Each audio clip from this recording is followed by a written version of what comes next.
रौतहट घटनाका दोषी मोहम्मद आफ्ताब आलमका छोरा राजेक राजापुर नगरपालिकाको उम्मेद्वार बाबुको विरासत धान्ने घोषणासहित चुनावमा।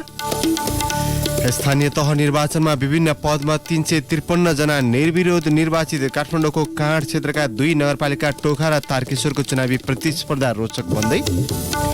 विभिन्न समुदायको मिश्रित बसोबास रहेको मध्य प्रदेशको बर्दिवास व्यापारिक हिसाबमा फस्टाउँदै व्यवस्थित सहर आम मतदाताको अपेक्षा। इजरायलद्वारा पालेस्टाइनका 600 नागरिकलाई अभियोग र सुनवाई बिनै नियन्त्रणमा, उनीहरू विरुद्धको प्रमाण गोप्य राखिएको प्रशासनको भनाई। र इङ्ग्लिस प्रिमियर लिग फुटबलको पछिल्लो खेलमा म्यान युनाइटेड विजयी, ब्रेन्टफोर्ड 3-0 गोल अन्तरले पराजित। नमस्कार, कान्तिपुर डायरीका साथमा साथी केशु र म अनिल। सुरुमा स्थानीय तह निर्वाचन विशेष। स्थानीय तह निर्वाचन विशेष।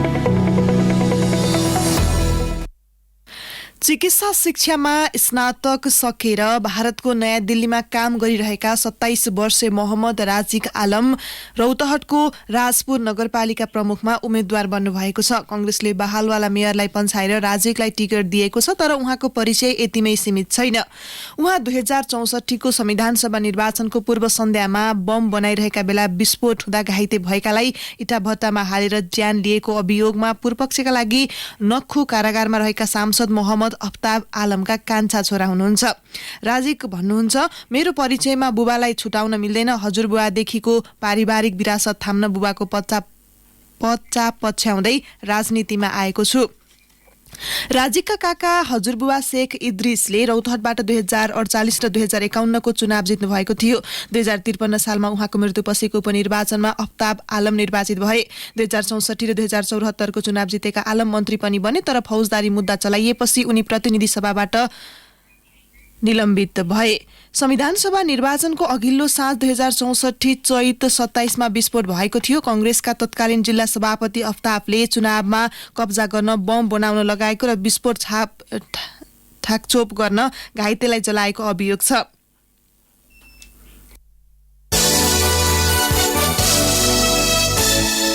संघीय राजधानी काठमाडौँका 2 नगरपालिका टोखा र तारकेश्वर नगरपालिकाको चुनावी प्रतिस्पर्धा सत्ताधारी कांग्रेस र प्रतिपक्षी एमाले बीच प्रतिस्पर्धा रोचक हुने देखिएको छ। महानगरपालिकामा गठबन्धन भए पनि नगरपालिकामा भने दलहरू एक्लै प्रतिस्पर्धामा छन्। एमालेका उम्मेद्वार आफ्नो विरासत जोगाउने दाउमा रहँदा कांग्रेसका उम्मेद्वार आफ्नो गुमेको साख फिर्ता ल्याउने ध्याउनमा छन्। काठमाडौँको उत्तरी क्षेत्रका टोखा र तारकेश्वर नगरपालिकाको प्रमुखका लागि एमाले र कांग्रेस बीच मुख्य प्रतिस्पर्धा हुने देखिएको छ। गत निर्वाचनमा दुवै नगरपालिकाको प्रमुख एमालेको पोल्टामा परेको थियो। कुल मतदाता 34,676 रहेको टोखा नगरपालिकाको प्रमुखका लागि एमालेबाट प्रकाश अधिकारी चुनावी मैदानमा छन्। त्यस्तै कांग्रेसको तर्फबाट रजनी थापा मेयरको उम्मेद्वारको रूपमा घर दैलोमा व्यस्त छिन्। एमालेका अधिकारी मेयरको दोस्रो कार्यकालका लागि प्रतिस्पर्धामा उत्रेका हुन्। उनले गत निर्वाचनमा कांग्रेसका उम्मेद्वारलाई 1133 मत अन्तरले पराजित गरेका थिए। अधिकारीको पक्षमा 8895 मत परेको थियो। कांग्रेसबाट यसपटक मेयरको उम्मेद्वार थापा गत निर्वाचनमा 51 मतले उपमेयरमा पराजित भएकी थिइन्। थापा अघिल्लो निर्वाचनको चोट पुर्ने दाउमा छिन् भने अधिकारी आफ्नो विरासत जोगाउने कसरतमा छन्। 5 वर्षीय कार्यकालमा उपलब्धिमूलक कार्य गरेको अधिकारी दावी गर्छन्। जनताको भावनाको हामीले कदर गरेका छौँ। 9वटा बोरिङ गरेका छौँ। अब पाइपलाइन हाल्न बाँकी। खानेपानीको क्षेत्रमा, टलको क्षेत्रमा, सडक पिचको क्षेत्रमा, ढलानको क्षेत्रमा हामीले धेरै काम गरेका छौँ। अब बाँकी काम गर्नु बाँकी छ र हामी जसरी विगतमा प्रोत्साहित गरेर काम गर्ने प्रेरणा अगाडि गर्न सार्न सफल भएका छौँ। अब आगामी दिनमा पनि नगरवासीहरूलाई कुनै पनि विस्मात नगरिकन अगाडि बढ्नको लागि म हार्दिक आग्रह गर्न चाहन्छु। टोखा नगरपालिकामा अघिल्लो निर्वाचनमा 28,171 मतदाता रहेकामा हाल करिब 6,500ले बढेका छन्। गत निर्वाचनमा निर्वाचित उम्मेद्वार र पराजित उम्मेद्वार बीच मतान्तर धेरै नभएका कारण समेत निर्वाचन आफ्नो पक्षमा पार्न दुवै पक्ष कसरतमा जुटेका छन्। यस्तै एमालेबाटै उपमेयर पदका लागि दोहोरिएर उम्मेदवारी दिएकी ज्ञानमाया डंगोल 5 वर्ष कार्यकालमा अपुरा भएका काम पूरा गर्न लक्ष्यका साथ मैदानमा छिन्। उनी भन्छन्, घरमै मात्र सीमित रहेका महिला दिदीबहिनीहरूले क्षमता अभिवृद्धि सिप विकास तालिमहरू दिएर हामीले विभिन्न किसिमका रोजगारीहरू तालिमहरू पनि दियौँ। सिप त सिकायौँ, तर त्यो सिपलाई कहाँ चाहिँ लगेर प्रदर्शनी गर्ने भन्ने कुरा चाहिँ त्यो गर्न बाँकी छ। फेरि पनि म निर्वाचित भएँ भने त्यसलाई चाहिँ एउटा कोसेली घर जस्तै बनाएर उहाँले उत्पादन गरेको चिजलाई चाहिँ त्यहाँ प्रदर्शनी गर्ने, बिक्री वितरण गर्ने कक्ष समेत बनाउने मेरो इच्छा छ। तारकेश्वर नगरपालिकामा मेयर पदका लागि एमालेबाट दोहोरिएर रामेश्वर बोहरा चुनावी मैदानमा छन्। अघिल्लो चुनावमा कंग्रेसका उम्मेद्वारलाई करिब 2000 मतान्तरले पछि छाड्दै 9326 मतका साथ बोहराले मेयर पद आफ्नो पोल्टामा पारेका थिए। तारकेश्वरको 11 मध्ये 9 वटा वडा अध्यक्षमा समेत एमाले विजयी भएको थियो। बाँकी 2 वडा कंग्रेसको पक्षमा परेको थियो। सो मत परिणाम उल्ट्याउने रणनीति सहित कंग्रेस मैदानमा उत्रिएको छ। कंग्रेसका तर्फबाट मेयरमा उम्मेदवारी दिएका कृष्णहरि महर्जन भन्छन्, अहिले प्रमुख त यो तारकेश्वर नगरपालिका खानेपानी विषयवस्तुलाई लिएको छ। यो खानेपानी दिने क्रममा मैले अगाडि बढेको छु। यहाँ भएका स्वास्थ्य, शिक्षा र पर्यटकको हिसाबले चाहिँ जुन चाहिँ हुन सक्ने सम्भावित ठाउँमा एउटा पर्यटकको हिसाबले चाहिँ अगाडि बढाउने छु र कृषिलाई चाहिँ विशेष यो सब फोकस गरेर म अगाडि बढेको छु। भौगोलिक दृष्टिले शिवपुरी राष्ट्रिय निकुञ्जको फेदमा रहेका दुवै नगरपालिकामा विकासका एजेन्डा समान प्रकृतिका नै हुन्छन्। टोखाको चण्डेश्वरी मन्दिर, सपना तीर्थ मन्दिर, बौडेश्वर झरना, पदमार्ग, त्यसैगरी तारकेश्वर नगरपालिकाको शान्तिधाम, तारकेश्वर मन्दिर, भुवनेश्वरी मन्दिर लगायतका विभिन्न धार्मिक तथा सांस्कृतिक सम्पदा महत्व बोकेको यी 2 नगरका स्थानीय भने जनप्रतिनिधिबाट सन्तोषजनक काम नभएको गुनासो गर्छन्। विकासको मुख्य पाटो सडक मर्मत सम्भारमा उपेक्षा भएको टोखा नगरपालिका 1 का मतदाता शिवहरि शर्माको बुझाइ छ। राष्ट्रिय निकुञ्जको बफर जोन भनेर निर्धारण गरेको ठाउँमा पनि असाध्यै नै प्लटिङको रूपमा जग्गा भूखण्डीकरण गरिने, त्यो कारणले गर्दाखेरि जनताको अपेक्षाको रूपमा कुनै पनि कामहरू पूरा भएका छैनन्। समग्र टोखा नगरपालिकामै बाटोको अवस्था दयनीय छ। काठमाडौँ महानगरसँग जोडिएको गोङ्गबु क्षेत्रदेखि सबैभन्दा अन्तिममा रहेको 1 नम्बर वडा झोरमहाङ्गालका टोलमा बाटो कतै पनि भित्री बाटोहरू राम्रो अवस्थामा कतै पनि छैनन्। राजनीतिक दल 10 वटा र स्वतन्त्र 6 गरी मेयर पदका लागि तारकेश्वर नगरपालिकामा 16 वटा उम्मेदवारी परेको छ। मेयरमा निर्वाचित हुनेले उत्पादनशील क्षेत्रमा ध्यान दिनुपर्ने तारकेश्वर नगरपालिका 2 अन्तर्गत काभ्रेस्थलीका मतदाता उद्धव अधिकारीको सुझाव छ। प्रकृति, पर्यावरण, जनस्वास्थ्य, विभिन्न भौगोलिक हिसाबले गर्न सकिने अन्य खालका विकासहरू, सम्भावनाहरू त्यतातिर चाहिँ धेरै खोतलेको, खोजी गरेको, त्यहाँभित्र पसेको जस्तो देखिँदैन। अहिले पनि 11 वटा पालिका मध्ये कहीँ पनि एउटा सार्वजनिक शौचालय पाउन सक्नुहुन्न। यहाँका नदीहरूमा पानी बग्न छोडेको लगभग 1 दशक हुन लाग्यो। कृषियोग्य जमिनहरू दिनानुदिन घडेरीकरण भएर सकिँदैछन्। त्यसलाई संरक्षण गर्नेतिर स्थानीय सरकार त्यसरी लागेको अवस्थाहरू देखिँदैन। संघीय राजधानीको नगरपालिका भइकन पनि विकासका दृष्टिले यी दुवै नगरपालिकामा भौतिक पूर्वाधारको कमी छ। काँड क्षेत्रको परिचयलाई अब विकास र समृद्धिको प्रवाहमा लैजान सक्ने उम्मेद्वारलाई विजयी गराउने मतदाताको मनसाय छ। आम मतदाताको अपेक्षा पूरा गर्छौं भन्नेहरू नै उम्मेद्वार भए पनि जितेपछि कसले आफ्नो प्रतिबद्धता पूरा गर्छ त्यो चाहिँ समयक्रमसँगै स्पष्ट हुनेछ। रेडियो कान्तिपुरका लागि रमेश दुलाल। निर्वाचन आयोगले आचार संहिता विपरीत प्रचारात्मक सामग्री प्रयोग गरेको पाइएमा तत्काल हटाउन वा हटाउन लगाउन राजनीतिक दल र उम्मेद्वारलाई निर्देशन दिएको छ। आयोगले जारी गरेको विज्ञप्तिमा दल वा उम्मेद्वारको चुनाव चिन्ह वा दलको झण्डाको तोरण बनाई सार्वजनिक प्रदर्शन गर्न वा गराउन नहुने कुनै किसिमको भित्ते लेखन गर्न वा गराउन नहुने व्यवस्था विपरीत काम भइरहेको भन्दै आचार संहिता विपरीत कार्य नगराउन निर्देशन दिएको छ। आयोगका सहप्रवक्ता सूर्य प्रसाद अर्याल। आचार संहिता विपरीत कतिपय स्थानमा कानूनले वर्जित गरेका यस्ता कार्य भइरहेको भन्ने आयोगको जानकारीमा आएको हुँदा राजनीतिक दल, उम्मेद्वार, निर्वाचन प्रतिनिधि वा कुनै व्यक्तिले आचार संहिता विपरीत पोस्टर, भित्ते लेखन, टुल, ब्यानर, डिजिटल डिस्प्ले जस्ता प्रचारात्मक सामग्री प्रयोग गरेको पाइएमा तत्काल हटाउने वा हटाउन लगाउने र त्यस्तो स्थानलाई दुरुस्त बनाइराख्न आदेश गरिएको छ। यसैबीच स्थानीय तह निर्वाचनमा विभिन्न पदमा 353 जना निर्विरोध निर्वाचित भएका छन्। निर्वाचन आयोगले निर्देशन अटेर गर्ने राजनीतिक दल, उम्मेद्वार, व्यक्ति, संस्था, पदाधिकारी वा निकायलाई आयोगले 1 लाख रुपियाँसम्म जरिवाना गर्ने पनि विज्ञप्तिमा उल्लेख छ।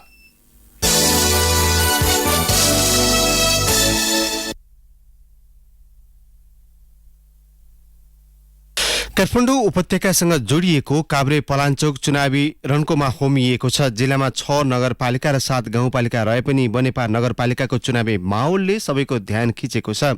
सबै दलले घर दैलो अभियानलाई तीव्र बनाएसँगै नगरका 14 वटा वडामा चुनावी सरगर्मी बढेको हो। 2074 को स्थानीय चुनावमा नेकपा एमालेका उम्मेद्वार लक्ष्मी नरसिंह वादे 11,400 मत ल्याएर बनेपाको मेयरमा विजयी भएका थिए। प्रत्याशी नेपाली कांग्रेसका रामराज जोशीले 9,659 मत ल्याएका थिए। तेस्रो भएका माओवादी केन्द्रका उम्मेद्वार भोला प्रसाद अर्यालले 1,370 मत ल्याएका थिए। नगर प्रमुख वादेले एमाले र नगर प्रमुख पद समेत त्याग गरिसकेका छन्। अघिल्लो पटकको मतभारका कारण गठबन्धन बलियो देखिए पनि अघिल्लो पटक विजयी भएको एमाले बनेपामा बलियो प्रतिस्पर्धी मानिएको छ। यो पटक बनेपामा नेपाली कांग्रेस, नेकपा एकीकृत समाजवादी र नेकपा माओवादी केन्द्रले गठबन्धन गरेका छन् भने एमाले, राष्ट्रिय प्रजातन्त्र पार्टी राप्रपा लगायतका दल र विभिन्न स्वतन्त्र उम्मेद्वार प्रमुख पदका लागि प्रतिस्पर्धामा छन्। गठबन्धनबाट प्रमुखमा कांग्रेसका शान्तिरत्न साक्य र उपप्रमुखमा एकीकृत समाजवादीका रघुवर चौप्रधान उम्मेद्वार छन्। नगरलाई विकासित गर्ने स्पष्ट भिजन र अनुभवले खारिएकाले यसपटक प्रमुख पद हासिल गर्नेमा पूर्व वडाध्यक्ष समेत रहेका साक्य ढुक्क छन्। यो पटक शान्तिरत्न साक्य बनेपाको लागि आवश्यक छ भन्ने बुझेको छु। सबैभन्दा ठूलो आधार त यो हो। नेपाली कांग्रेस यो ठाउँमा सशक्त पहिलेदेखि नै थियो। हामी स्पष्ट भिजन लिएर अगाडि बढिरहेको युवा हौं। मसँग नगरको सम्बन्धमा अनुभव पनि छ। मैले गरेको काम क्रियाकलाप जनताले देखेका थिए। मसँग यो जित्ने आधारहरू सशक्त रूपमा चाहिँ छ भन्नुपर्छ। यति कन्फिडेन्स चाहिँ ममा छ। बनेपालाई मुलुकभर परिचित गर्नका निम्ति आफूसँग फरक किसिमको सोच रहेको र आफ्नो सोचसँगै आम बनेपालीको सल्लाह, सुझाव, सपना, विचार समेट्दै अघि बढ्ने संकल्प गर्छन् एमालेका तर्फबाट प्रमुखका उम्मेद्वार रत्नकुश रञ्जित कार। ओल्ड सिटी न्यू सिटीका कन्सेप्टलाई डेभलप गर्ने एउटा यहाँको चाहिँ बिजनेस हबलाई चाहिँ हेल्थ हबतिर, एकाडेमिक हबतिर, टुरिज्म हबतिर कसरी लाने त्यस्ता कुराहरू लङ टर्म भिजन र सर्ट टर्मको कामहरू इम्प्लिमेन्ट गर्ने मसँग पोलिसीहरू छ। आम नेपालीलाई चाहिँ बनेपा भनेर कसरी चिनाउनलाई त केही फरक चिज त ल्याउनु पर्यो। यसको लागि चाहिँ मैले मसँग भएको सोच अनि आम बनेपालीको सपना सोचलाई अगाडि लिएर बढ्छु र उहाँहरूको सपना चाहिँ पुरा गर्ने दृढ संकल्प छ। अगाडि बढ्छु, सक्छु, ढुक्क छु। बनेपाका शहरी क्षेत्रमा विकासले गति लिए पनि केही ग्रामीण भेगमा अझै खानेपानी, सड़क, शिक्षा, स्वास्थ्य लगायत थुप्रै समस्या छन्। नगरका समस्याहरू स्थानीय जनताको सहभागितामा समाधान गर्ने प्रतिबद्धता लिएर चुनावमा होमिएका छन् राप्रपाका युवा उम्मेद्वार रेमण्ड कर्माचार्य। सपना हामी बेच्दैनौं। हामीले पहल गर्दाखेरि कतिसम्म चाहिँ हामीले गर्न सक्छ र कति चाहिँ उहाँहरूको माग छ त्यसलाई प्राथमिकता दिएर अगाडि बढ्छौं। धेरै ठाउँ विकट देखेँ के मैले, कति ठाउँमा पानीको अभाव देखेँ, कति ठाउँमा बाटोको अभाव देखेँ, कति ठाउँमा नेतृत्वको अभाव छ। किनभने चाहिँ सबै कुरा भएर पनि त्यहाँ युवा समाज परिचालन छैन। जनताले चाहेको इच्छाको राजनीति दलले सबै कुरा पुर्याइदिएर हामीले भनेको नेतृत्व अनुसार काम गरिदिएको भए त हामी अगाडि बढ्दैन थियौं, हैन र? उनीहरूले काम नगरेको भएर हामी युवा चाहिँ अगाडि बढ्नै पर्ने बाध्यता भएर म अगाडि बढेको। बनेपा नगरपालिकामा यो पटक प्रमुख पदमा दावेदारी पेश गर्ने प्राय सबै नयाँ अनुहार हुन्। त्यसैले उनीहरूले सपना बाँड्नु नौलो भएन। तर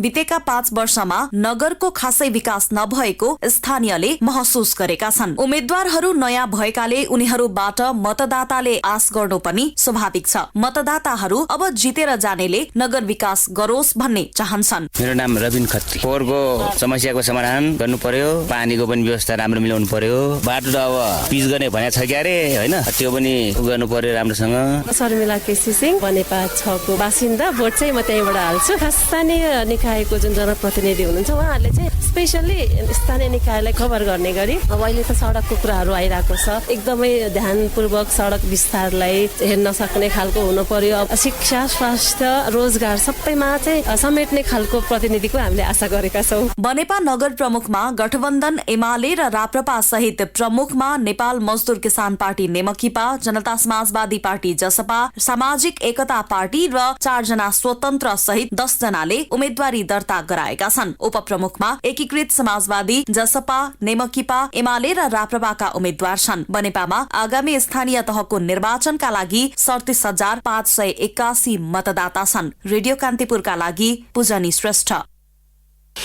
कान्तिपुर डायरीमा अब ब्रेकको पालो। ब्रेकपछि कान्तिपुर डायरीमा अब कान्तिपुर सविस्तार। कान्तिपुर सविस्तार। मध्य प्रदेशमा पर्ने महोत्तरीको बर्दिवास पूर्व पश्चिम राजमार्गमा पछिल्ला दशकमा विस्तार हुँदै गएका शहर मध्येको एक हो। विभिन्न समुदायको मिश्रित बसोबास रहेको बर्दिवास व्यापारिक हिसाबमा फस्टाउँदै गएको छ। त्यसैले स्थानीय तह निर्वाचन नजिकिँदै जाँदा आम मतदाताले पनि बर्दिवासलाई व्यवस्थित र व्यापारिक शहरमा रूपान्तरण गर्ने उम्मेद्वार छान्ने मनसाय राखेका छन्। हामीहरू लागि त त्यो दिन पनि राम्रो थियो। हेर्नु, हाम्रो लागि भन्नु त उनीहरूले भने त्यो दिन पनि हामीलाई चाहिँ नि हामी कुकुर दाइनाका चाहिँ नि ठोसा खान्थ्यौँ, कुरिलोको ठोसा खान्थ्यौँ, चटेलो खान्थ्यौँ, रानी साग खान्थ्यौँ, पिडार भन्ने चाहिँ नि गाछी हुन्छ, हामी त्यस्ता कन्थमल खान्थ्यौँ, तरुल खनेर ल्याउँथ्यौँ, भ्यागुर खनेर ल्याउँथ्यौँ, गिट्ठा खनेर ल्याउँथ्यौँ। हामीलाई त्यो दिनको हामीलाई याद आइरहेको छ। उनी थिए 93 वर्षीय गंगाबहादुर थापा। बर्दिवासको विगतबारे बेली विस्तार लगाउँदै उनले पुराना दिन सम्झिएका हुन्। 50 को दशकपछि बीपी राजमार्ग निर्माण भए पश्चात खास गरी काठमाडौँ र पूर्वी नेपालका लागि छोटो मार्गका रूपमा जोडेकाले बर्दिवास एउटा व्यापारिक थलोको रूपमा विकसित छ। गंगाबहादुरहरू जस्तै पाका व्यक्तिको विरासत जोडिएको बर्दिवास हिजोको दिनमा चुरे पहाड मुनि अवस्थित एउटा सामान्य इलाका मात्र थियो। समयक्रममा बर्दिवासले आफ्नो स्वरूप र चेहरा मात्र फेरेन, मधेसी र पहाडी समुदायका लागि बसोबासको थलो बन्दै गएको छ। बर्दिवासको विगत र वर्तमानको साक्षी बनेका गंगाबहादुर भन्छन्, यो बर्दिवास यति महँगो हुन्छ, यति अमूल्य हुन्छ, यति विकास हुन्छ भन्ने हाम्रो चाहिँ सोच भएको भए नि हामी जे गरेर भए पनि चाहिँ नि हामी चाहिँ नि अर्कै चाहिँ मोडमा जान्थ्यौँ। तर हामीलाई त के थियो भनेदेखि कहाँनिर चाहिँ उब्जा हुन्छ, कहाँनिर धेरै मकै फल्छ, कहाँनिर चाहिँ गहुँ चना तोरी कहाँ फल्छ, अस्तिसम्म हाम्रो सोच त्यही थियो। गंगाबहादुरहरूले कठिनाइका दिनमा देखेको र भोगेको बर्दिवासमा आएको आमूल परिवर्तनसँगै यहाँ बसोबास गर्दै आएका स्थानीय बासिन्दालाई अब आफ्नो शहर समृद्ध र परिष्कृत भएको हेर्ने रहर छ। उनीहरूको चाहना आगामी स्थानीय तह निर्वाचनका लागि प्रतिस्पर्धा गर्न लागेका उम्मेद्वारहरूले भोट माग्दै गर्दा व्यक्त भएका छन्। स्थानीय केदार कोइरालालाई नदी नालाको उचित व्यवस्थापनले शहरको विकासलाई टेवा पुग्ने विश्वास लागेको छ। उनी भन्छन्, चुरे छ, त्यो चुरेबाट बग्ने नदीहरू छन्, ती नदीहरूलाई अब चाहिँ हामीले अलिकति व्यवस्थित गर्न सकेको खण्डमा हाम्रो अब अझै विकास हुन सक्छ। अब नदीजन्य पदार्थहरूलाई पनि सही ढङ्गले एउटा वैज्ञानिक मापदण्डको आधारमा भोलि त्यसलाई चाहिँ त्यसको चाहिँ अवस्था नखलबली गरी कुनै पनि अब चाहिँ त्यो प्रकृतिलाई धक्का नपुग्ने गरी गर्न सक्यौँ भनेदेखि हाम्रो अझै पनि अवस्थाहरू चाहिँ राम्रो छ। बर्दिवासमा स्थानीय तह निर्वाचनका लागि यति बेला माओवादी केन्द्र, नेपाली कांग्रेस र एमाले तथा मधेस केन्द्रित दलका तर्फबाट उम्मेदवारी परेको छ। केही वर्ष पहिला चर्किएको मधेस आन्दोलनको राप र तापबाट बर्दिवास पनि अछितो थिएन, तर अहिले अवस्था फेरिएको छ, अर्थात् क्षेत्रीय राजनीति वा त्यसका एजेन्डा त्यति सुनिँदैन। यस्तो अवस्थामा बर्दिवासको विकासका लागि युवाको नेतृत्व होस् भन्ने चाहना कतिपयमा देखिएको छ। संघीय संरचना लागू हुनु अघि साबिकको वडा नम्बर 3 का वडा अध्यक्ष नरहरि गौतम बर्दिवासको विकासलाई युवाको नेतृत्व चाहिने बताउँछन्। विकास आउनको अगाडि अब यो चुनाव आइसकेको छ, यो चुनावमा राम्रो नेतृत्व गर्ने खालको निस्क्यो भने त होला। पहिले जस्तै आए नेतृत्व भने विकास हुँदैन। पहिलेकोले आफ्नो घर वरिपरि गरे, अन्त कहाँ के गरे र अब त्यस्तै नेता आयो भने विकास हुँदैन। सही नेतृत्व कुनै युवा नेता राम्रो छ र उसलाई जितायो भने केही विकास होला। मधेसी र पहाडी समुदायको मिश्रित बसोबास रहेको बर्दिवासको विकासमा शिक्षा एउटा विकासको सम्भावना हो। आगामी स्थानीय तहको निर्वाचनपछि आउने नेतृत्वले शिक्षालाई प्राथमिकता दिनुपर्ने राजनीतिक अगुवाहरूको सुझाव छ।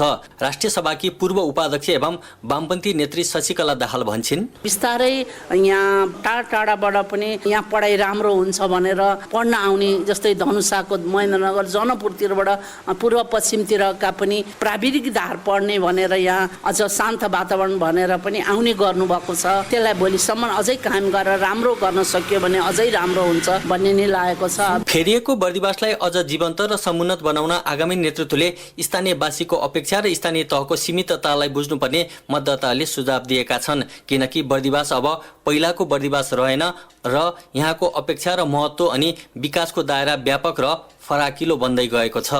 रेडियो कान्तिपुरका लागि सन्तोष गन्धर्व र अनिल बोगटी, बर्दिवास महोत्तरी। कान्तिपुर सविस्तार।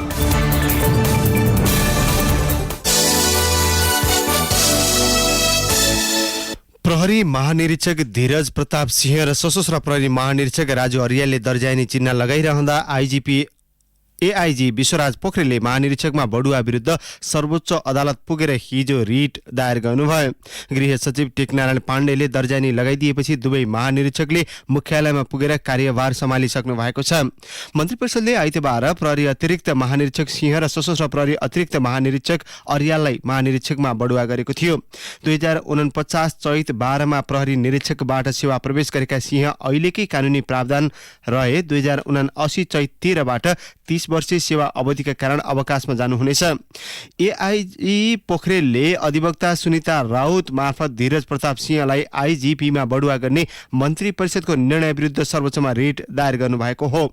ज्येष्ठता, कार्य सम्पादन, मूल्याङ्कन, शैक्षिक योग्यता, तालिम, पुरस्कार, कमान्ड लगायत सबै आधारमा आफू अगाडि रहेको दावी गर्दै पोखरेलले रिटमा सिंहलाई बडुवा गर्ने मन्त्री परिषदको निर्णय बदरको माग गर्नुभएको छ। बडुवा विरुद्ध असन्तुष्ट देखिएका अर्का एआईजी सहकुल थापा भने भोलिबाट काममा फर्कनु हुने भएको छ। आफूभन्दा कनिष्ठलाई आईजीपीमा बडुवा गरिएपछि पोखरेल र थापाले आइतबार नै विदा स्वीकृत गराउनु भएको थियो। थापाले सोमबार गृह मन्त्रालयमा गृहमन्त्री बालकृष्ण खाँड र गृह सचिव टेकनारायण पाण्डेलाई भेटी बुधबार हाजिर गरेर जिम्मेवारी सम्हाल्ने बताउनु भएको छ। यसैबीच गृहमन्त्री बालकृष्ण खाँडले प्रहरी र सशस्त्र प्रहरीमा नयाँ नेतृत्वको पद बहाली लगत्तै केन्द्रीय सुरक्षा समिति बैठक बोलाएर सुरक्षा निकायबाट निर्वाचन सुरक्षाबारे ब्रिफिङ लिनुभएको छ।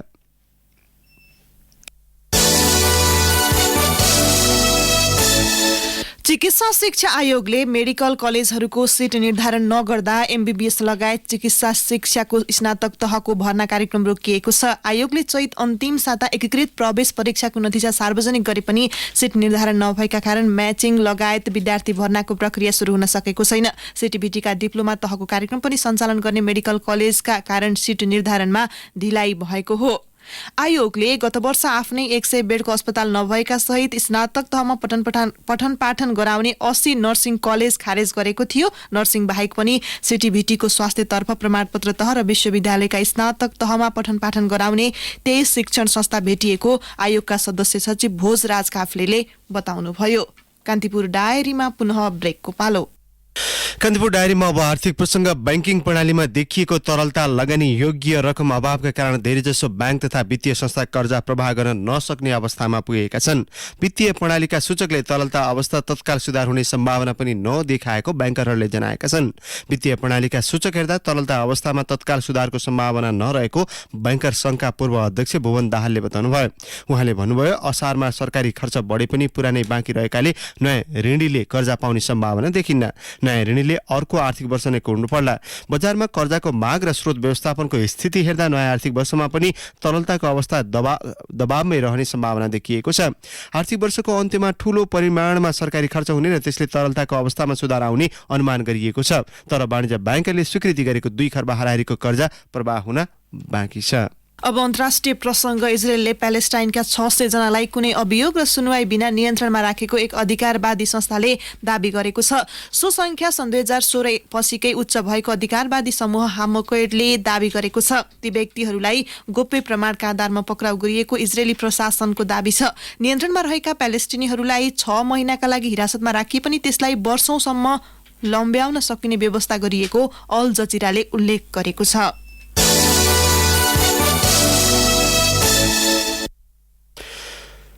अब खेल प्रसंग। इंग्लिश प्रिमियर लीग फुटबलको पछिल्लो खेलमा म्यानचेस्टर युनाइटेड विजयी भएको छ। म्यान युनाइटेडले ब्रेन्टफोर्डमाथि 3-0 गोल अन्तरको जित निकालेको हो। ब्रुनो फर्नान्डेजले सुरुवाती 9 मिनेटमै पहिलो गोल गर्दै टोलीलाई अग्रता दिलाएको खेलमा क्रिस्टियानो रोनाल्डोले 61औं मिनेटमा पेनाल्टी मार्फत दोस्रो गोल गरे।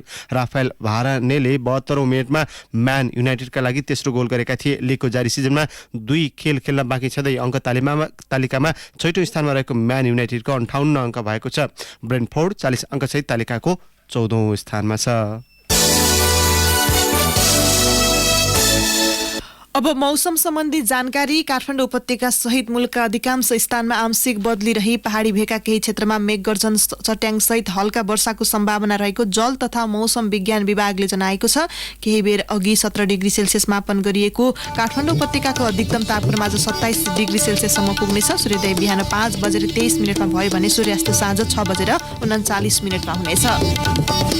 हवस्, प्रसङ्गसहित कान्तिपुर डायरीको यो बुलेटिन अहिलेलाई यहीँ सकिन्छ। साथी केशु र म अनिल बिदा माग्छौँ। नमस्कार।